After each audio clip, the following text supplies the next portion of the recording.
strong Asian community, a large portion of whom held dual Ugandan British citizenship.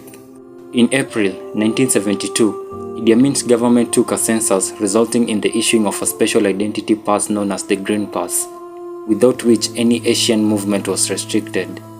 Amin would later convene a special conference of Asian leaders and criticize them over the business malpractices. After the Green Pass had been issued, Asians lived in uncertainty for another 6 months. On 4th August 1972, Amin called troops to Tororo barracks and announced God had instructed him through a dream to throw out the Asian population. While dubbing his expulsion from the economic war, Amin gave the Asians 90 days to pack and go. He said, "The Asians came to Uganda to build the railway. The railway is now finished. They must leave now." He further went to say, while referring to Uganda, "You have milked the cow, but you did not feed it." Idi Amin also claimed that the Asians were wealthy, had exploited the Ugandan economy, discriminated the Africans, and kept their account books in Hindi and Gujarati languages to hide irregularities from the government.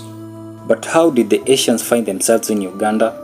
The Asians had settled on the East African coast for decades and rarely ventured inland until the Europeans opened up in the interior in the late 1800s.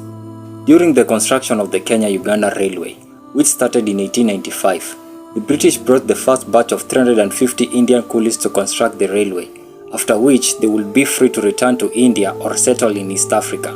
However, a number of the Asians stayed in East Africa after the completion of the railway, and about 10,000 of them had, by 1910, quickly adapted and were enterprising.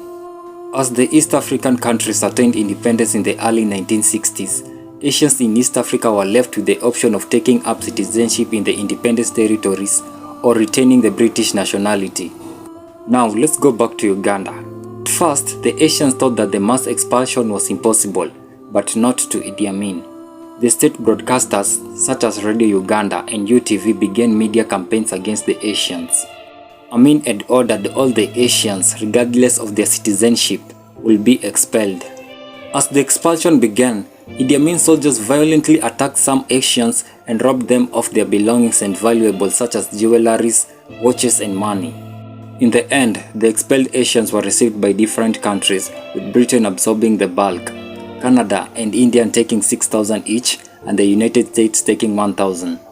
Others went to Kenya, Malawi and Zambia, among other African countries.